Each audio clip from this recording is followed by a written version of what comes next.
months afterwards, and then he said, "Oh, just because I'm from Brazil, I know everyone from Brazil." And I said, "No, no, no." But then we talked a little bit more, and he did actually know the guy. So he was, Oh, "Oh, hi, hello, and welcome to the Jib. This bi-weekly podcast is about the many and varied schemes of the many and varied U.S. law enforcement and intelligence agencies, organizations, and committees, and how they are stupid and sometimes funny. Join us on our merry journey through space and time. Hi, my name is Barry, and you might know me from the movie 28 Years Later. It's not the one with the zombies, the one about how long it takes me to respond to a voicemail." this is almost true when it comes to our text sometimes. Anyways, Yeah, all right. hi everybody, I'm Seamus, and I finally figured out, or at least I think I know, who was in the kitchen with Dinah. Oh, yes. Oh, I Yeah. like that one. That's good. That's good. Well Yeah. done. Well done. Yeah, That's good. that cheating whore. Yes. Strumming on the old banjo, is it? Yeah, yeah. Yeah, that's good. It's Pete I like Seeger. that I mean, one. it's got to be. It's got to be. Yeah. That's a good one. Well done, Seamus. Joe, just to explain, we also don't run these little jokes past us in the green room. So no. when Seamus hits a really good one, it's like it always takes you by surprise. Oh, okay, cool. I'm not ready for it, you know. But today, I don't know if I mentioned this in the last show, but today I'm going to talk about South Korea. I saw 2 days ago, or maybe yesterday, I saw a movie called Disclosure Day, which is a Steven Spielberg movie, which is basically Close Encounters of the Third Kind, but with all the bits changed around. And in the background of this movie is Korea, North Korea and South Korea is blowing up, and it's taking the whole world down with it, right? So I said, let's talk about South Korea. And this one's a long one. So because of that, I've cut out a lot of... Yeah, all right. That's unnecessary, Seamus. We're trying to be classy here, okay? We don't need that kind of Since language, that kind of innuendo. I don't think it's just we're above that. We're above that, okay? So if you can just That's what she said. Great. That's what she said, yeah. Yeah. Yeah. So normally I would set up the thing with, South Korea since the ages, but the problem is South Korean history is so layered in textures. I just crossed it all off. We're going to start from the Japan occupation of South Korea, which would be around 1900, okay? Awesome. And then we're going to talk about the US. Basically, most of this will happen between 1945 and 1960. Oh, okay. The US involvement in fucking up South Korea in that time. So we're getting right to it. All right. Cool. Japan assumed direction over Korean foreign affairs in 1905, and in 1910 began a 35-year period of colonial rule over Korea. It began a process of Japanization, eventually functionally banning the use of Korean names and the Korean language. Let me tell you, we know all about that in Ireland. Tens of thousands of... Isn't it an 80s song? Isn't it what? An 80s song? I think I'm turning Japanese. Oh. Yeah. Is that what that's... Yes. Is that what that's based on? Okay. Right, this is the Korean Very experience, I think, historical. was the very same as that, but a little less whimsical. Yeah, less techno. Yeah. Yeah. Not as disco. No, it was horrible. Yeah. Tens of thousands of cultural artifacts were sent to Japan, and hundreds of historic buildings were destroyed. In 2010, the Japanese Prime Minister Naoto Kan expressed deep remorse for the annexation and promised to return the artifacts. Thank you very much for that. I always love it when they chime in decades late. It just So, this thing between Japan and Korea, it's a real sore point between the two of them, because like you're saying, why don't you apologize for this? But anyway, Japan built infrastructure and industry to develop the colony, because it's effectively a colony, right? It directed the construction of railways, ports, and roads. While working these projects provided locals with work, the pay and conditions were terrible. Also, in familiar news to anybody who watches our podcast, these infrastructure projects seemed more about streamlining troop movements and resource extraction than prioritizing the transport needs of Koreans. Koreans also faced heavy taxes, with rates in some cases exceeding 50%. So Korea's getting the Africa treatment by Japan. Yes. Okay, yeah. Yep. All doubts over how benevolent the Japanese Empire were put to bed in 1939 at the outbreak of World War II. Over 5 million Koreans were pressed into the service of the Japanese army. Apart from the well-known sex slavery operation known as Comfort Women, you know about that, right? Oh, yeah. Yeah. Koreans were also involved in forced labor and indeed their human experiments. So we need a few lads to throw a few Koreans in. No one's going to miss them, right? At the Cairo Conference in 1943 between Churchill, FDR and Chiang Kai-shek, it was agreed that the three great allies are fighting this war to restrain and punish the aggression of Japan. They covered... Yeah, right. They covered... You're going to like the next bit. They covet no gain for themselves and have no thought of territorial expansion. And then there's another gap, and it says the aforesaid three great powers, mindful of the enslavement of the people of Korea, are determined that in due course Korea shall become free and independent. Right? Sure, sure. Right. Now it's FDR, Churchill, and Chiang Kai-shek are saying this. Right? Yeah. Right. Many Koreans were very suspicious of what in due course means. Yeah, Right? yeah. And justifiably so, because, by the end of the war, although it was freed of Japanese control, it was clear Korea would not yet be allowed to exist as a free and independent nation. At the Moscow Conference in 1945, it was agreed that Korea would remain under the international control of United States, Soviet Union, United Kingdom, and China for a maximum of 5 years before elections would be held. This trusteeship... Yeah, so three okay. other nations have to, like, govern. Oh, yeah. Yeah, we've seen that fuck before. off. And there you go. See, that's a demonstration against the trusteeship. However, they've spelt it there as their own business, right? Okay, yeah. They've written it in English, so they know at least somebody who speaks English is going to be watching it, right? Yeah. Well, Well, it could have been a very tongue-in-cheek, like Trusty, haha, wink, wink, nudge, nudge. Oh, trust it. maybe. You know? The Koreans I know are well capable of biting sarcasm. So, There you go. also the Koreans I know, 안녕하세요. Okay, 뭐먹었어요? Okay. This trusteeship was very unpopular in Korea, as you can see. Yeah. In particular, the Korean Communist Party organized a series of protests and produced a series of leaflets explaining why deferring Korean independence could only be bad news for Korea. In December 1945, a Soviet... Go on. Just, you don't have to explain that they put out leaflets and pamphlets. I mean, you just said they're communists. That's what they do. Okay, yeah, sure. That's Yeah, extreme.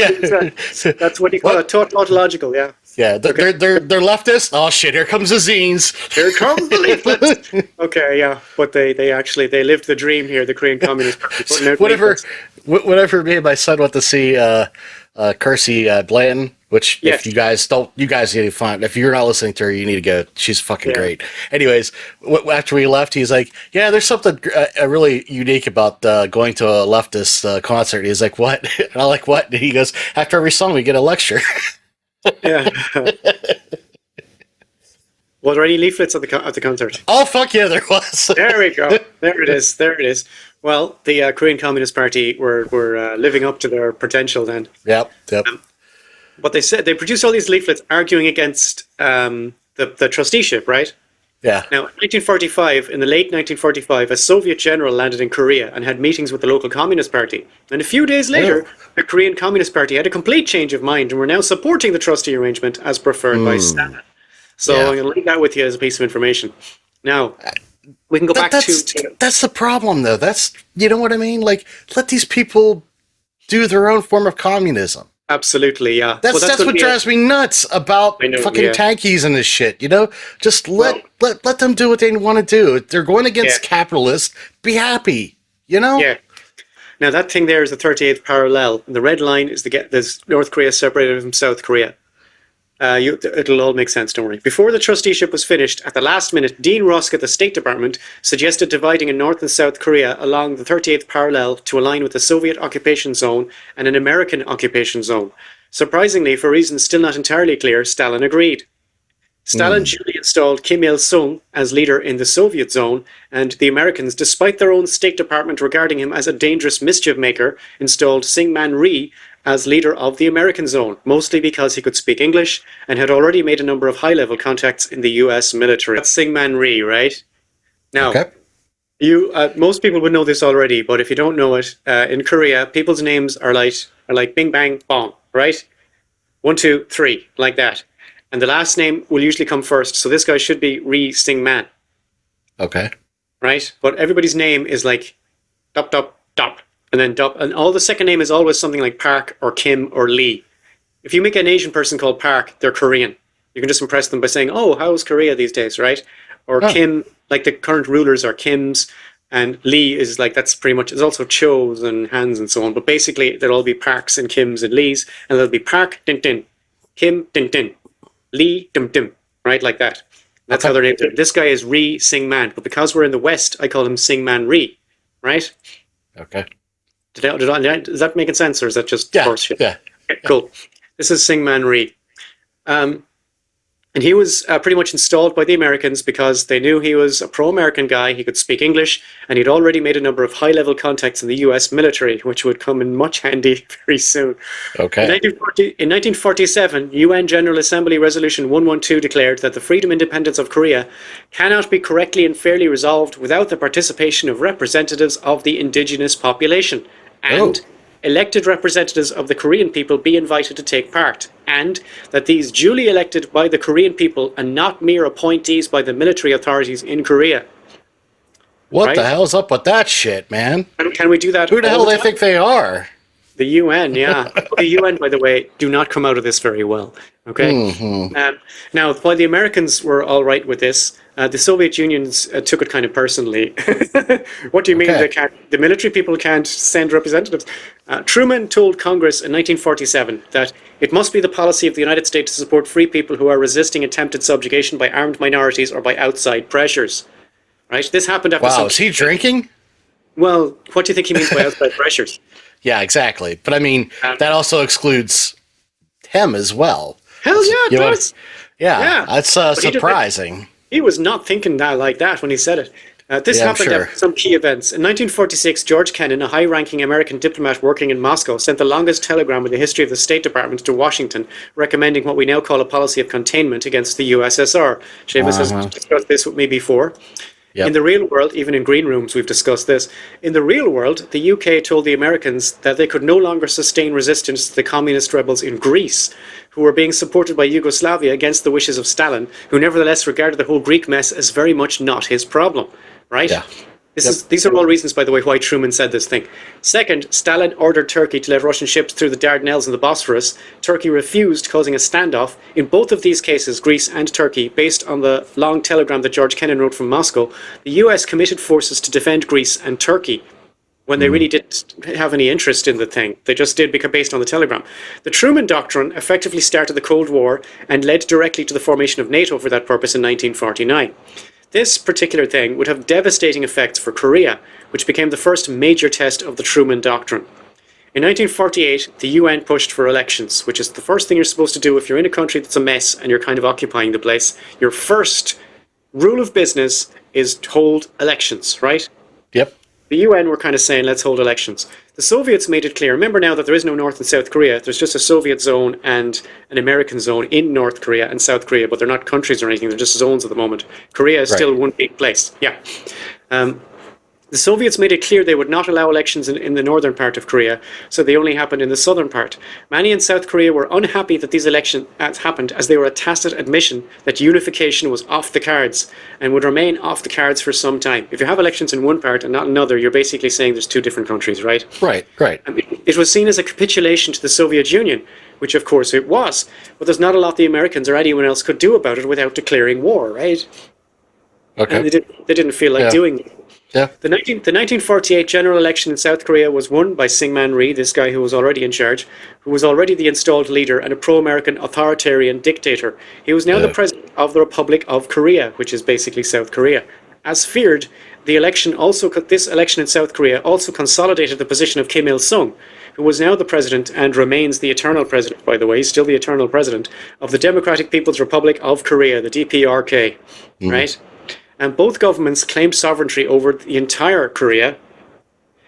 South Korea still claims the entire peninsula, but North Korea gave up their claim in 2024, preferring to simply categorize South Korea as a hostile state, which is fair enough, given that they claim their country. Yeah. I know people like to shit on North Korea, but you're going to be hearing some things about North Korea that are something other than shitting on them. Plenty of shitting on them as well, but also, maybe they're just people. Right. Many in Korea, South Korea, were very unhappy with this result, and what they saw is the installation of Syngman Rhee by the United States, which is fair enough, right? I mean, because it was. On Jeju Island, protests by left-wing dissidents were suppressed by Korean forces loyal to the virulently anti-communist Rhee in an operation now referred to as the Jeju Massacre, which will give you a hint as to what happened. Jeju Island is the island, you see the very bottom? Yeah. That's Jeju Island, right? Mm-hmm.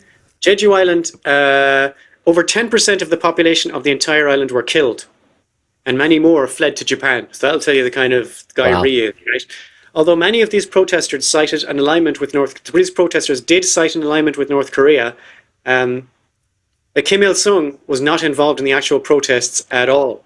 American forces because American forces were still knocking around in all of South Korea. American forces on the island did nothing to prevent any of the violence, and in some cases may have helped.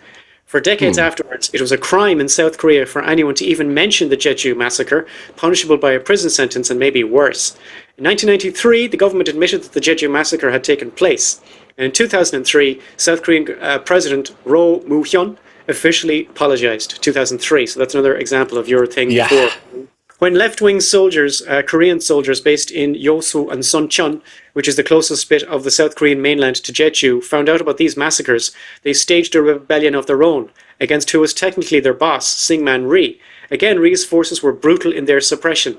After the area had been pacified, that beautiful word I think that came out of Vietnam.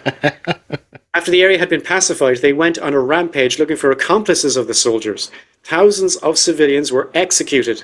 Now, although there were no US troops in Yosu and Suncheon, every unit of the South Korean army had US advisors attached to it, whose role was the suppression and extermination of subversive elements in South Korea, which is the quote.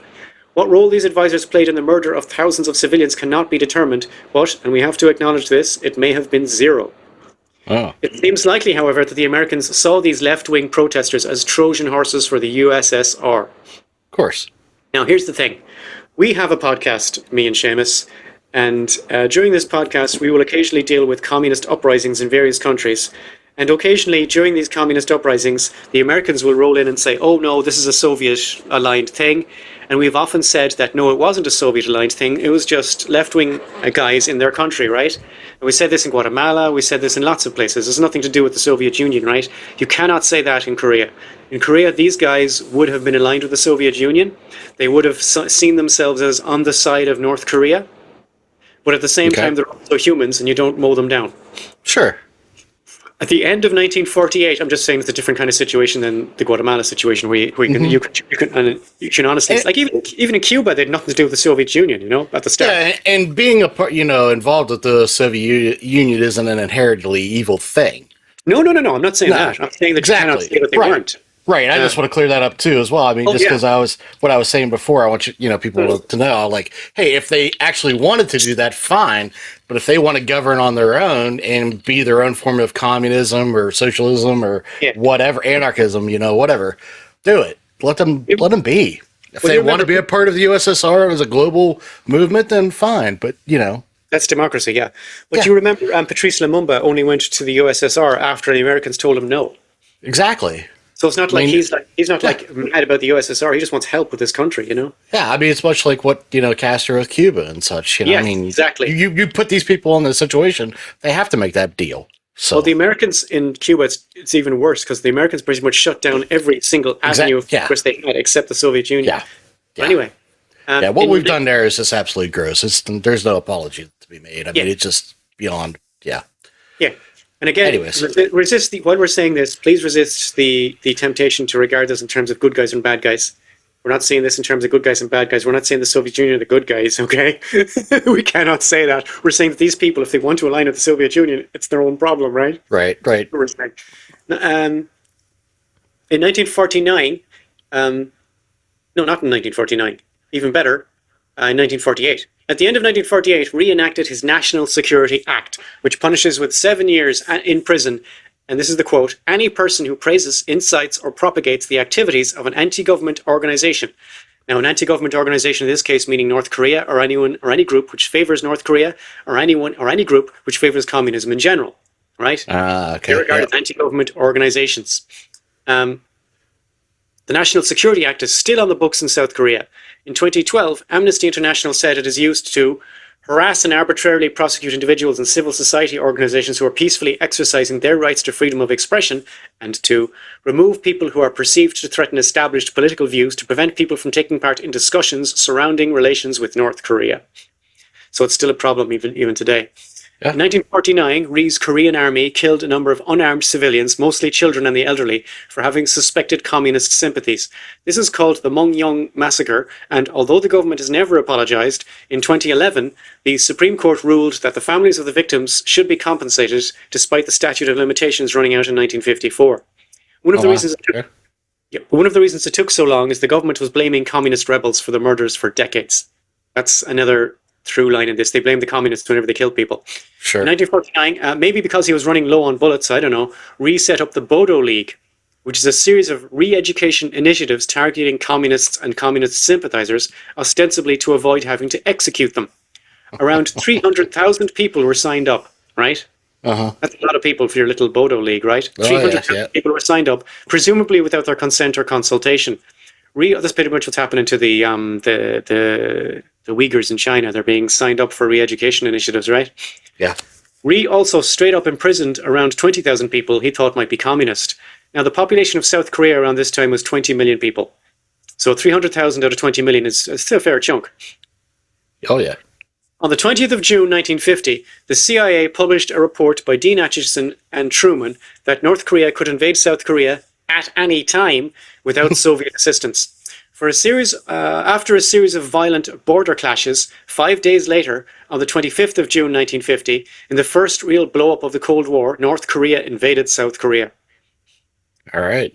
There's no doubt whatever about that. North Korea invaded South Korea. The constant rolling communist rebellions led Kim Il-sung to believe that an invasion would be welcomed by a significant chunk of the population, which is fair enough. I mean, that's not a bad guess. Right. He also felt that Rhee's military would be weak and perhaps not so efficient when the other side was also fighting and was also armed.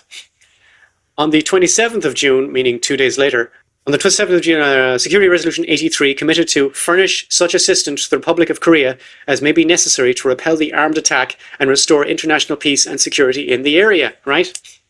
Now, the USSR would presumably have vetoed this, as would China, except for the fact that China's seat at the UN was currently being occupied by the Republic of China, which is Taiwan, and the USSR was boycotting the Security Council in protest at that.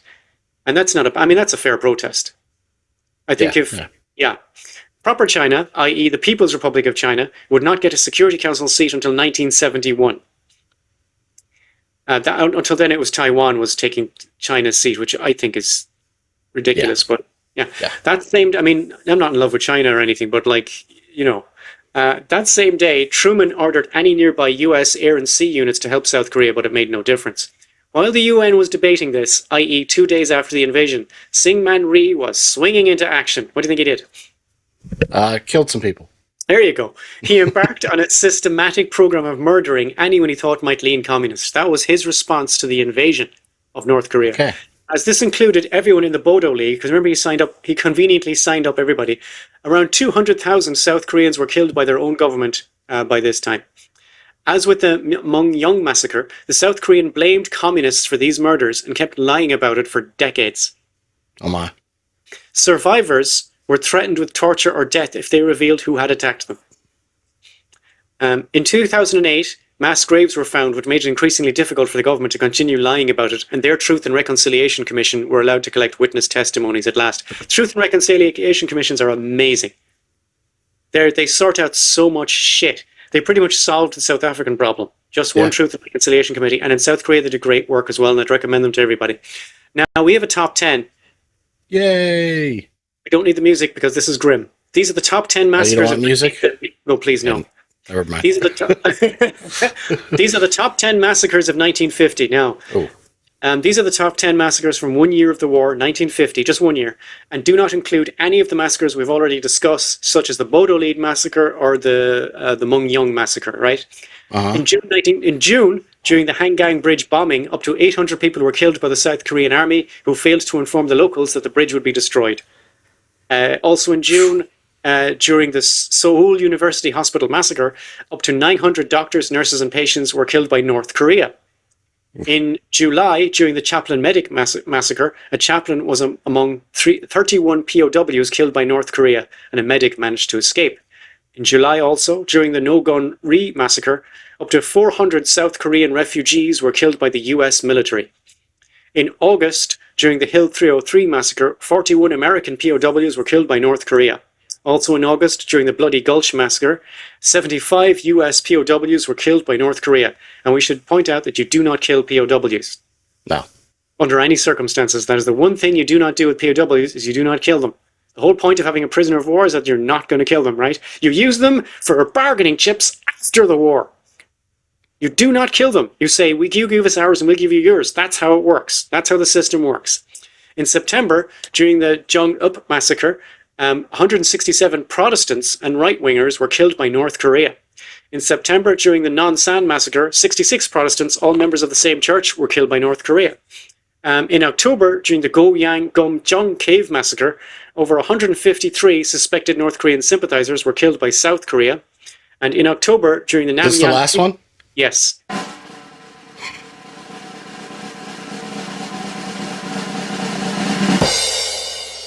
During the Nam Yangchu massacre, over 460 people were killed by South Korea.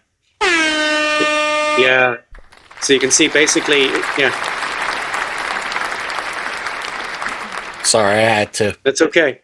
It's in 1 year, though. In 1 year. That's 1 year. That's fucking insane. It's. I think it's fair to call the Korean War is basically not so much a war as a series of war crimes. Yeah. In addition to all the regular war stuff, by the way, which is regular shooty bang bang, air tanks, air stuff. Anyway, that's the end of the top 10, folks. Yeah. Oh, unbelievable. Now, within a few days of their invasion, North Korea had captured Seoul, the capital of South Korea, and it looked very like they would end up taking the entire peninsula. Rhee's forces were confined to the very southeast of the country, the Florida of South Korea, the very southeast. It was a very small part. This was alarming to both the UN, who saw their authority melting away, and the US, who felt that if South Korea went communist, it would encourage other countries around the world, traditionally under American control, to also go communist, and Can't therefore have that. Can't have that, and therefore align themselves with Soviet Russia. This is, as everybody watching this, but I typed it, so you're going to listen to it. This is the domino theory, and explains why Americans repeatedly put an absurd amount of time and resources into fighting against what was often nothing more than a regional power struggle with no connection to the USSR at all. We just discussed some examples of that. The Korean War was not one of these, however. North Korea would never have invaded without Stalin's approval. So even if we didn't have a record of it, which we do, you could be almost absolutely certain that Stalin gave his approval to this. But as it turns out, we have a record of his approval, so you don't need to guess.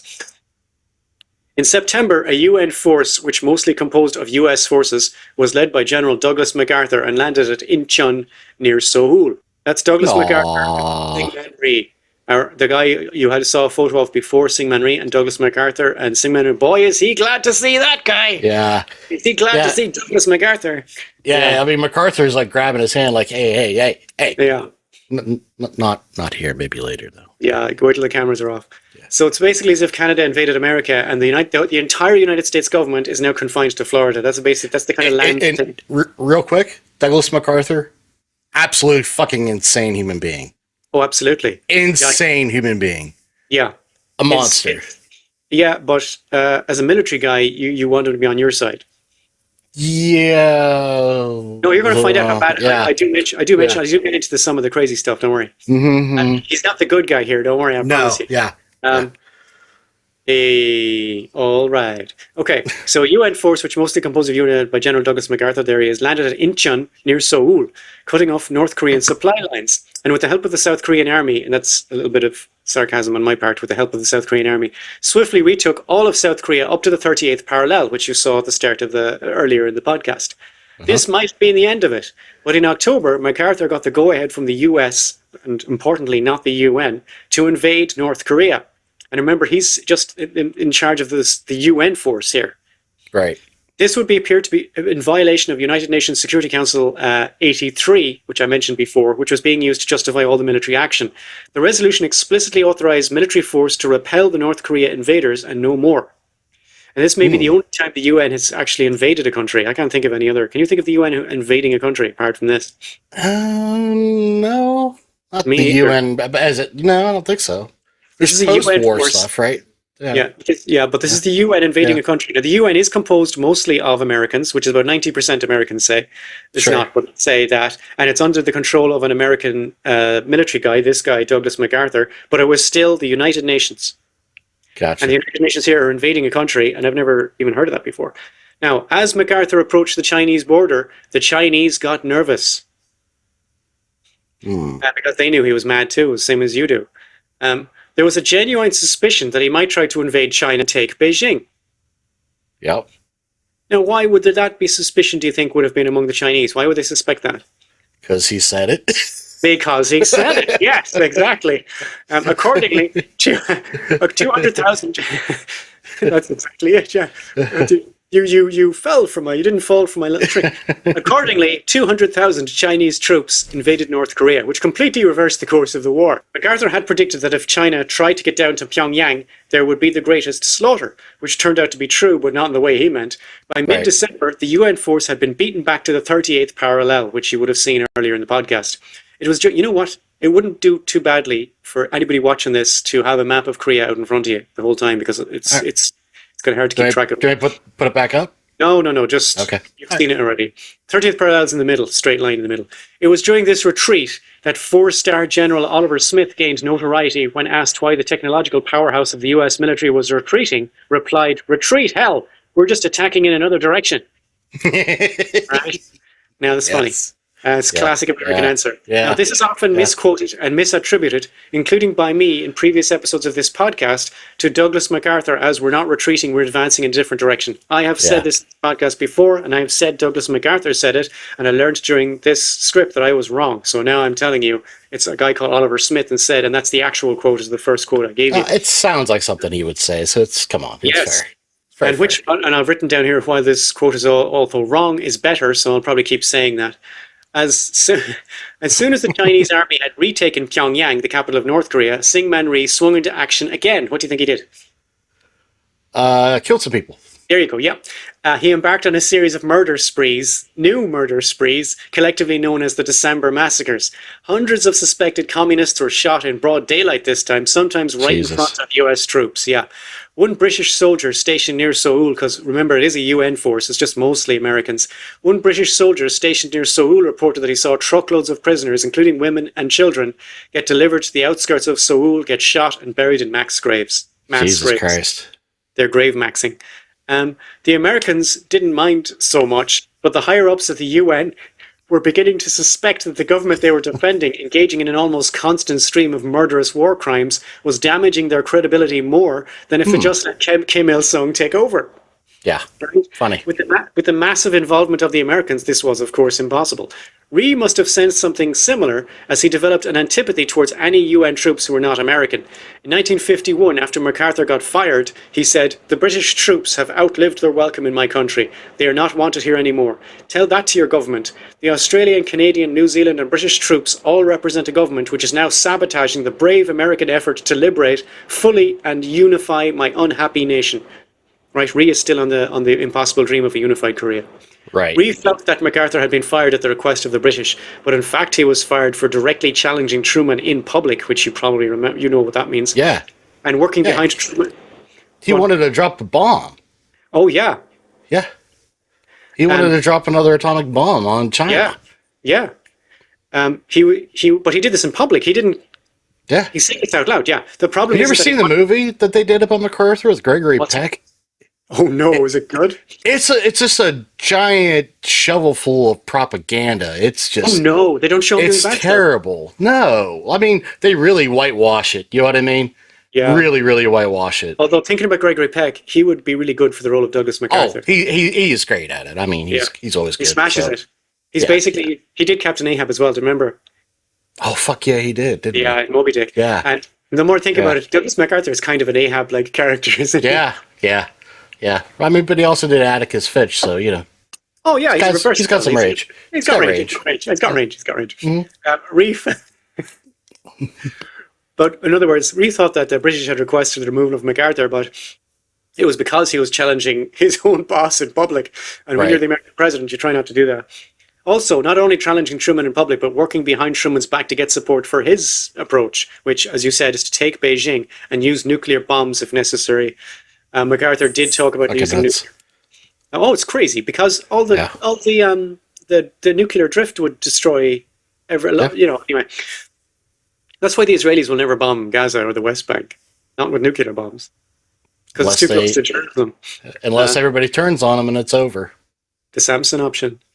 Yeah, but they will never bomb Gaza. No, they'd bomb everywhere else. They would just take everybody anywhere else. that's downwind. They would bomb. Now this might have been the end of it, right? This might have been the end of it. They could have just stopped at the 38th parallel, and that would have been the end of it. But the Chinese and North Korean troops, drunk on the same possibilities that the Americans felt earlier, pushed on and managed to take Seoul again. So now Seoul is kind of ping-ponging, well, Yeah. Pyongyang in between the two of them. Now the Americans embarked on the largest bombing campaign in their history. And I don't know if it's up Which to is that. saying a lot. Well, yeah. They dropped more bombs on North Korea between 1950 and 1953 than they had in the entire Pacific theater of World War II. Even while the Vietnam? Well, that wouldn't have been the Pacific theater of World War II. Right. I mean, I think the Vietnam outpaces this, though, right? Or is it just It's within possible. that? It's You possible. know, probably within the time frame you're talking, that shorter period, probably still Up to the that. most. Yeah. Well, I mean, you know what? Very you're only quickly. talking like 2 years. You know what I mean? Yeah. That's With what I'm saying. some- Like, even because you figure how long the campaign of Vietnam was, Mhm. it wouldn't Uh-huh. surprise me if it surpassed it. But I don't think that they dropped that much in that short of a period. You know what I mean? Yeah. That's what also makes this impressive. Okay, it says here Google's AI response, which I'm sorry if you Sure. hate AI, that's the first thing that popped up. Yes, the US dropped vastly more bombs on Vietnam and Indochina in general than they did on Korea. Okay. So, yes, but up to this point, this was the largest number of bombs they'd ever dropped on anybody, yeah, right? but again, like I said, Vietnam lasted so much longer than this campaign that you're talking about. I mean, you're talking 51 to 53. That's not a very long time to surpass the whole Yeah. campaign that happened in the Pacific. So yeah, Yes. that's terrible. But up until this point, it's the largest campaign in their history, Korea. But apparently, it's still nothing compared to what happened in Indochina. But anyway, Yeah. while the bombing of Japan destroyed around 50% of their cities, which is another fairly Yeah. pretty bad war crime, and another thing that Jesus. involved MacArthur, pretty much every city in North Korea was destroyed. Some historians go further and claim that almost every single substantial building in North Korea was destroyed. Like I've seen an actual historian say that every single, they say substantial, so they're not talking about mud huts. Almost every single substantial building in North Korea was destroyed. General Curtis LeMay, who was head of the Strategic Air Command, do you know him? Yeah, let's bring in another fucking crazy, There we go. psychopath. I see you've heard of this gentleman before. Yes. But we still have to, but they're still qualified to have an opinion about what Sure. happened in Korea, right? Yeah, he was like all of our doomsday things you can link back to LeMay. Like What do you mean doomsday? the bombs and the like Doctor Strangelove and all that stuff. Like Oh, he was a panic like monger. he is that. Yes, he is Okay. fucking. Oh yeah. But I thought the George Scott character was based on Patton. Is he based on someone else? Is he based on LeMay? George Scott. Yes, George Scott. that guy's don't based know. on. No, anyway, LeMay was I the panic know. monger. Fuck, what is his name? I know Sterling Hayden's character, the one that actually starts the conflict. Yeah. With has the long speech about the communist bodily Yeah. fluids and all that. Yes. He's based on a general that was involved in the John Birch Society. Walker course was he his was. last name. Yeah. Just a fucking psychopath. Yeah. That's psychotic stuff. Yeah. But when But, I heard, I would say LeMay definitely, like his policies involving nuclear war and retaliation against the Soviets was definitely a part of that. So, like they tell us that Doctor Strangelove is a satire, but sometimes it's hard to tell. right. Yeah. But anyway, General Curtis LeMay, a well-rounded psycho who nevertheless does have an opinion. That is because he was there. He gets to have an opinion. Sure. He was head of Strategic Air Command during the war, stated in 1988. Over a period of 3 years or so, we killed off, 20% of the population of Korea as direct casualties or from starvation and exposure. That's a lot of people. Just an aside. Yeah. Okay. Yeah. Wow. By the middle of 1953, right? 1950 to 1953 is your Korean War. By the middle of 1953, both sides were in a brutal stalemate along the 38th parallel when Stalin died. Yay. When Stalin died, the US... Sorry. Should we go in and see if he's okay? Should you? Shut the fuck up. The USSR decided they didn't want to keep funding the war. An armistice was therefore declared because the North Korea's funding dried up and China didn't want to do it either. Yeah. An armistice was therefore declared which restored the boundaries of North and South Korea more or less where they were before the war. Around 3 million civilians, which again is more than in World War II or Vietnam, had been killed for what many argued was no reason at all. Would you agree with that assessment? Yeah. Yeah, me too. Because there was no anyway, there were no political or geostrategic gains whatsoever, and much of Korea was ruined, as General Curtis LeMay explained earlier. As well as every North Korean city, Seoul in South Korea suffered particular damage, having been subject to constant changes of ownership. If you remember the few paragraphs above, Are you going to get to why that we were okay with that? Okay with all these people dying? Go on. This is something that actually Bill Maher is actually even like chomped up and saying that there is this like, what is it, the Hill 43 or whatever, where we lost probably more men than, in any other conflict, outside of, the fucking Chanam during Civil War, right? And it was over nothing. And the question was, well, if it meant nothing, why did you do it? And they were like, well, it's because we showed them that we could stand up to the bully that is communism. Yeah, it's the Truman Doctrine. Yeah, it's fucking mental. It's fucking insane. And then you have somebody like fucking Bill Maher who claims to be on the left, but she's never really been there. Yeah. No, he was. He was left-wing. So, in the late 90s, he was definitely left-wing, Seamus. Yeah, he's just, at his core, he's a liberal. He's liberal at his core. But also, he was challenging the Fox News talking points. He was challenging the right-wing guys. He was challenging the Republicans. And instead of, pretending to challenge them like he does now, he was actually challenging them. For a very short period. He changed. Yeah. I mean, this was also during the political correct years, which I would say was his best years. And he said that then. Yes. So he's just a liberal. That was a great show. He's a liberal that will occasionally say some left correct things. Okay. That's where I'm at with him. At least I can take that. At his height. You know what I mean? So anyways, sorry. If you look at our Bill Maher episode, we go into detail on why he's what would you call it? Piece of shit. Piece of shit. Yeah. We might have to do another one of those one of these days. That's our best performing episode. Yeah. By far. So anyway, there were no political or geostrategic gains whatsoever. Much of Korea was ruined. Seoul was destroyed as well. As well as this, US bombers had hit 5 crucial irrigation dams, which wiped out the rice crop and caused severe flooding and another famine. AKA war crimes. I would call that a war crime. Yeah. Because you're targeting civilians. I mean, it's just incredible what they did to Korea. I mean, you look at Vietnam. You know what they did to Vietnam, right? They did worse things to Korea. Korea was worse than what happened to Vietnam. Really, it kind of was. Several million North Korean refugees fled to the south. That is a Korean refugee fleeing, and it's a beautiful photo, isn't it? Yeah. It's just a shame that it's the subject matter of it. The composition is gorgeous. They have the tank in the background. It's just perfect. That photo is amazing. Several million North Korean refugees fled to the south. The almost personal animus North Korea has towards the United States is perhaps not as mysterious as the West would have everybody believe. Right? Now, again, do not mistake any of this for me saying that North Korea are the good guys. They're just, that government is horrible, okay? They're just awful. But if they have decided to have a personal grudge against the United States, maybe this is why. Yeah. All right? It has been suggested by many historians that any attempt to pursue war crimes charges against North Korea, and this is the exact quote, was undermined by the large number of atrocities committed by the United Nations. And we can never forget that although the Americans were doing all this, it was a United Nations operation. Yeah. The armistice did not lead to any further peace treaties or agreements, and under international law, North Korea and South Korea are still at war. What it did do is create the DMZ, the Demilitarized Zone.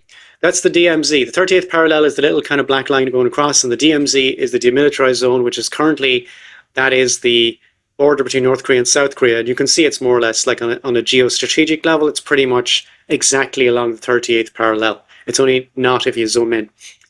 And that's, no one's allowed to go in there, and it's blah, blah, blah, right? And that's still there today, as you are all aware. Rhee was angry at the armistice, which he correctly saw as more or less permanently ensuring that Korea would never be united. And think about all the people he murdered to make sure Korea would be united. Literally hundreds of thousands of people. As, by the way, separate to the Korean War. Hundreds of thousands of people were killed by the guy in charge of South Korea, separate to the war. Hundreds of thousands of people, just because he wanted a united Korea that didn't have any communists in it. And he was almost pre-gaming it, you know? Like Korea be free of communists, yeah. We always back the good guys. Oh, Seamus. Yeah. I mean, seriously. Oh no, I get it, but we're trying to stay away from good guys and bad guys. Yeah, we've always fought fascism by enabling fascism. Well, we're okay with the anti-communist ones, Yeah. as opposed to the pro-communist fascists. Right. Yeah. Right. Remember the Argentina guy where we didn't know if he was fascist or not? We described all his policies. We're like, is he fascist? I don't know, maybe. This Syngman Rhee was also annoyed that the South Korean government was sidelined in the negotiations, which were mostly between the UN, America, China, and North Korea. Now, you'll remember what the Cairo talks said, and what the UN said is the representatives of Korea will have to be there. So when he said he was annoyed, even though he's a fascist, murdering scumbag, in this he's correct. Yeah. In revenge, not going to lie, Hitler was right sometimes. You got to admit the truth. Careful now. Hitler's analysis that the Versailles Treaty destroyed Germany was correct. Fair. We can't deny that. What we can deny is that he blamed the Jews for it. That's nothing to do with it. Has nothing to do with it. The Jews were nothing to do with it. Anyway, but the negotiations about what to do with Korea they didn't invite any South Korean government representatives, right? And this is again a through line of all our podcasts. Why didn't they invite the people living there? In revenge, in the middle of armistice talks, Syngman Rhee unilaterally released over 27,000 anti-communist prisoners.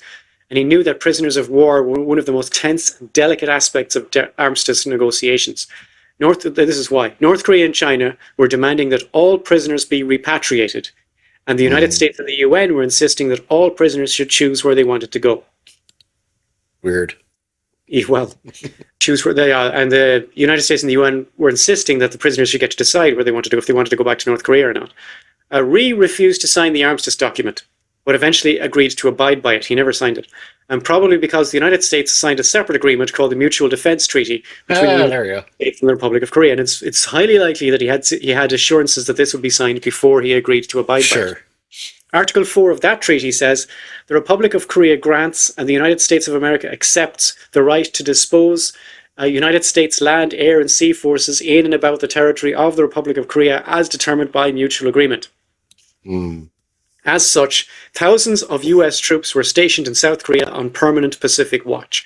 Today, there are around 28,000 US military in South Korea, and many geopolitical strategists see South Korea as essentially a vital US military outpost that happens to have some Koreans on it. Now, I'm not going into detail, but if you blow that up, that's just a map of US bases in South Korea. They're all US military bases, and you can get the point. We don't need to talk about it, right? Yeah, a lot of issues with those bases involving the troops and their conduct with the women and sure in Korea, Sure, I should definitely have written a paragraph about it. At least these US soldiers are good for business. In 1950, now what I've done here is I've taken the paragraph and I've never done this before, but I couldn't think of a better way to phrase it. I've taken the entire paragraph from Wikipedia. Okay. This is directly from Wikipedia. It's okay to do that as long as you tell people you've taken it from Wikipedia in advance, right? And this is the quote from Wikipedia. In 1953, at the end of the Korean War, the number of prostitutes in South Korea was estimated as about 350,000, with about 60% working near US military camps.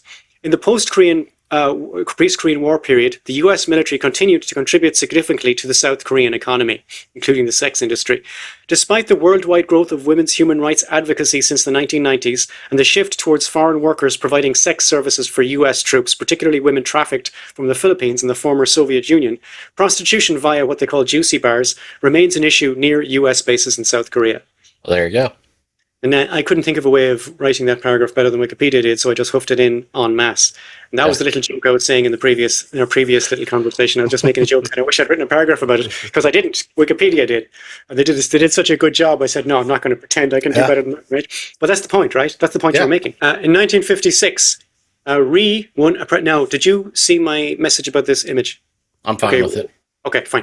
In 1956, Rhee won a presidential election with 70% of the vote. Now, 70% of the vote is fine, but it's getting up to the area where you start thinking, sure. It was remarkable that his opponent managed to get 30% at all, given that Rhee was an autocratic dictator who controlled all aspects of South Korea's political life, all the media, and indeed the infrastructure of the election itself. So the fact that he got 30% indicates that it was probably a safe election. It was probably a good election that Rhee just thought he was going to cakewalk, because he was in control of everything.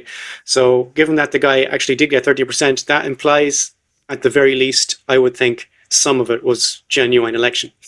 Syngman Rhee appears to have taken it personally, as later on he had this guy, his opponent, executed under the national security law mentioned above.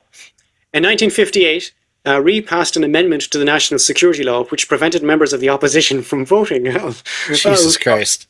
In 1960, Rhee ran for president again, and this time the elections were definitely rigged, right? Not just for that. One of his opponents was executed after communist accusations, and another opponent died in an unexpectedly non-mysterious fashion. And I have looked up all sorts of sources on this, right? And every single one of them agrees that the death of this guy was non-mysterious. It was just completely a coincidence. None, and some of them even say, no, I get that it looks like Syngman Rhee killed this guy, but he didn't. This guy had cancer. He was sent to America for treatment. He died when he was in an American hospital. Everything is on the other guy was killed by Rhee. So his two political opponents, one was killed by, and even the fact that this other guy was killed by Rhee, I can't get my head around it. It's just the other guy just died of cancer. Anyway, Rhee, man, how much do you think? Okay, we like playing this game sometimes, folks. Guess what percentage of the vote he got in that election? 90 to 100, I would imagine. No, pick a number. 95%.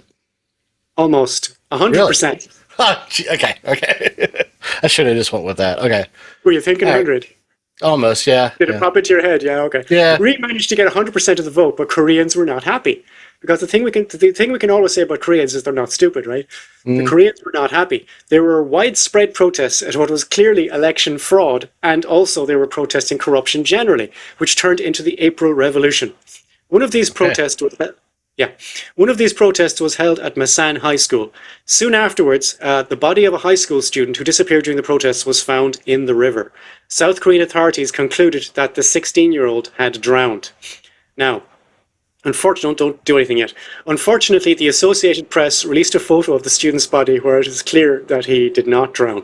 Now, we have the photo here, and I asked Seamus if we want to see it, okay? This is the actual photo of the student who got killed, and I need to tell you all in advance that it's not pretty. It is unpleasant in the extreme. The only reason I'm showing you this photo is not like for titillation reasons, but because it was integrally important to the downfall of this Syngman Rhee guy.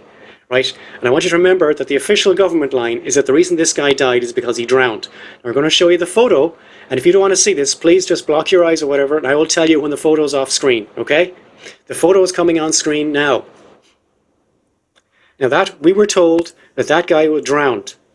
He had in fact died as a result of a tear gas canister being shot into his head at point blank range. That tracks. Right, now please take the photo away and put us back up, please. Okay, the photo is now gone. If you want to look, okay? Are you okay with that, Seamus? Yeah. The way we handle that. Okay. There's basically, if you looked away, I don't blame you, but there's no way that kid drowned. Okay? Now, that's all you need to know. More protests and more police brutality did nothing to calm people down. On the 18th of April, protests had reached Seoul. The following day, 100,000 high school and university students marched, demanding new elections. And can we just salute the bravery of these high school and university students? Oh, yeah. Because they know they're going to die. Predictably, the police killed over 100 of them and wounded thousands. The protests got worse. So these Koreans are brave as fucking balls. Bravery. Anybody coming out to the street when you know a guy's going to shoot you dead is brave. Oh, yeah. Right? The protests got worse. It became clear that the writing was on the wall for Syngman Rhee. However, Rhee, if you've been listening to the rest of the podcast, is famous for being unable to read the writing on the wall. So it was up to his army chief of staff to refuse to follow the orders to suppress the protests, which he did. On the 26th of April, Rhee resigned and blamed everything on his vice president, because classic Rhee, right? Yeah. At 5 a.m. on the 28th of April, in Syngman Rhee's mansion, the vice president's son shot the vice president, his dad, and also shot everyone in his family, and then shot himself, saying, and his quote before he died was, "Let's apologize through death." So when Syngman Rhee blamed his dad for it, I guess, I don't know if it's like an Asian thing or a Japanese thing, or if that's just stereotypical racism, but there's a lot of sort of, dishonor on your family kind of business, right? I think it might be something to do with that, but I don't know. I don't know if it's racist to say that. It's not going to stop me if it is, but, you know. For his part, turning Japanese, I think we're turning Japanese, I really think so. For his part, Rhee exiled himself to Honolulu, Hawaii, where he died of a stroke in 1965. Now, the TLDR, and that's where I'm ending the podcast because it's already gone on too long. The TLDR on this, by the way, because it's a long-ass complicated business, the TLDR is the US murdered millions of Koreans, maybe 20% of the population, just to stop them going communist. The North was absolutely decimated, and 10 years later, Koreans ran the US's Quisling Re-Sing Man out of the country. That's the TLDR. And do you have any questions or observations or suggestions, Seamus? Can we stop backing fascists, even if to fight other fascists? I mean, this guy was exceptionally vicious, and I don't like him at all, not one bit. And I'm not a good guys, bad guys person, but Syngman Rhee, I think I'm comfortable calling him a bad guy, and I don't like doing that, but I'm comfortable with it. Yeah, I mean, you know, the North Korean fucking regime is terrible. I don't think we need to say that. That's been well documented, but god damn. Gosh, you know, why are we? Yeah, why are we supporting, you know, this motherfucker? I mean, Jesus. Yeah, and the UN, I think, was in a similar position. Yeah, the UN sometimes did not maybe just sit back and, you know, as long as they're not killing civilians, then, you know, if they do, then maybe we should step in and protect the civilians instead of protecting American interests or capitalist interests. There was obviously a strong contingent, like there was in Vietnam. There was a strong contingent in South Vietnam and also in South Korea who would have been fine with the communist government. Sure. And it would have been delighted if the North Korea came in and took over. And then the South Vietnamese, as it turns out, a lot of those guys were delighted when North Vietnam came in and took over. That's what they wanted, you know? Yeah. I think perhaps murdering hundreds of thousands of people is always a bad idea. That's just my general position with regard to life and also the Korean War. Call us crazy, yeah. And now, is there anything new that happened? This is what's new. Of course, I should have said what's new. I did not. And this is the part of the podcast where we put FBI and CIA into Google and we hit the news tab and we see if there's anything interesting or crazy or hilarious that happened this week. Because you know what the American guys have been up to in Korea in 1950 to 1953. But what have they been doing this week? Seamus, what's the FBI been up to this week? So a story we've talked about off and on for a couple of years now, actually. The Trump administration's planned move of the FBI headquarters to Ducey office building was blocked by a judge. So that's not happening. Where's Ducey office building? So they wanted to move it from the FBI headquarters. To... Why do they want to move? DC. I don't know. Probably money. It's everything he does is something to do with money. So okay, because it's gold plated. Yeah. Okay, next. Hugh Hefner called the FBI on Jeffrey Epstein in 2005. Oh my word! And the FBI ignored it. My word! It's pretty bad if Hugh Hefner's like, "Hey, this dude's a problem," because Hugh Hefner was a fucking problem. Yeah. That's like, yeah. This guy's like Harvey Weinstein. You know, I mean, actually, Hugh Hefner was worse than Harvey Weinstein. Not that we should start getting into who's your worst pedophile, but you know what I mean. Like, goddamn, yeah, that's pretty fucking bad. But he had his own magazine. Yes, he did. Harvey Weinstein didn't have his own. This is true. Yeah, but he did give us Lord of the Rings. I mean, you know. Okay. You gotta. Anyways, FBI agent accused of stealing nearly $1 million in cryptocurrency. Love it. Give me some details. Okay. It's the first line.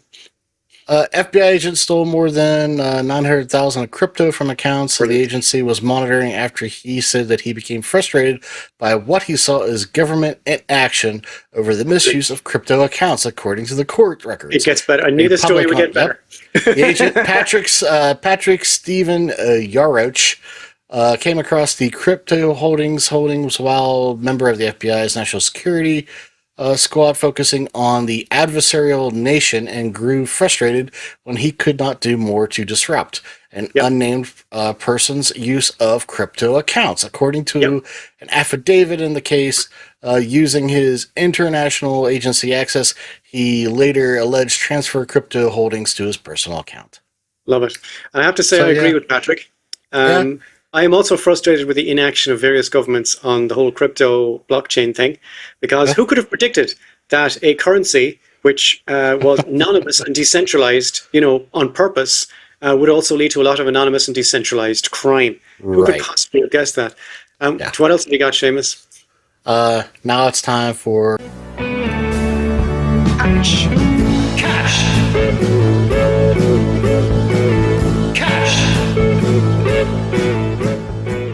Kash Patel's nemesis of rubbing their hands in glee as massive tactical error. Oh, yes. This is from the Raw story. Is this about he's going to Russia, or?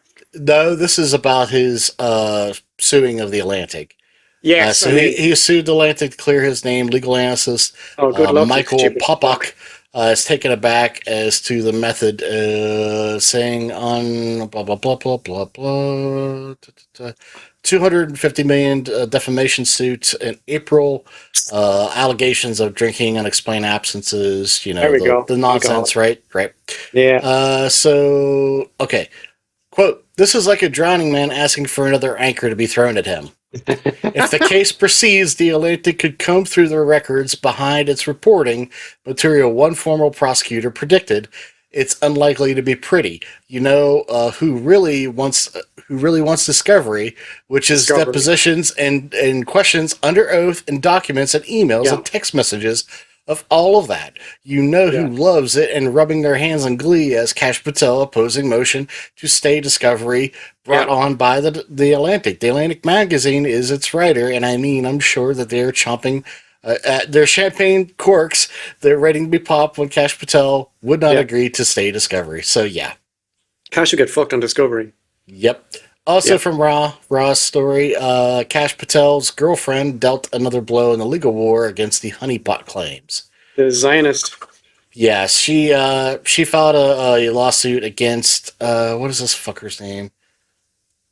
So her name is Alexis Wilkins. For those that don't know, she's a country star, and she filed a lawsuit against former Republican Senate candidate Sam Parker. Who I can't remember if he has a podcast or he was a guest on a podcast, and he started this whole thing about her, which, I mean, it's obvious. We've all kind of thought the same thing. It seems to be, yeah.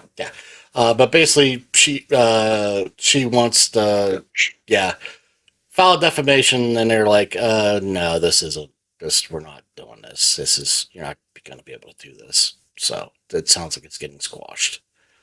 Okay. So yeah, that's all I got. Okay. I have CIA business. Number one is CIA veteran warned Trump is repeating dark history. 3 former CIA officers are warning that President Donald Trump's campaign against diversity initiatives and transgender federal employees threatens to recreate one of the darkest periods in the history of the nation's intelligence agencies, which we've discussed before. Mm-hmm. Trace Ballard, Julia Curley, and Todd Johansson traced the CIA's transformation from an agency that hunted and expelled gay employees to one that openly recruited LGBTQ plus officers and then began dismantling that infrastructure after Trump returned to office. It's on advocate.com. Advocate does great work in this area.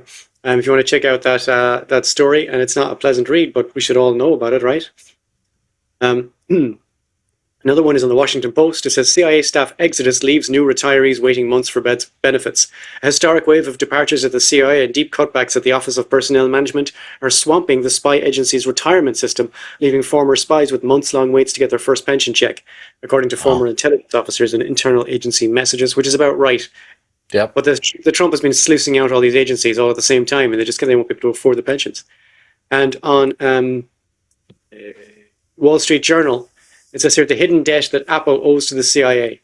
When the CIA dropped in unannounced at the headquarters of Steve Jobs' new computer company, the Cold War was in full swing. And there's a whole little story here that's actually quite fun to read about how the CIA helped Apple develop their stuff, satellite technology and so on. That's interesting.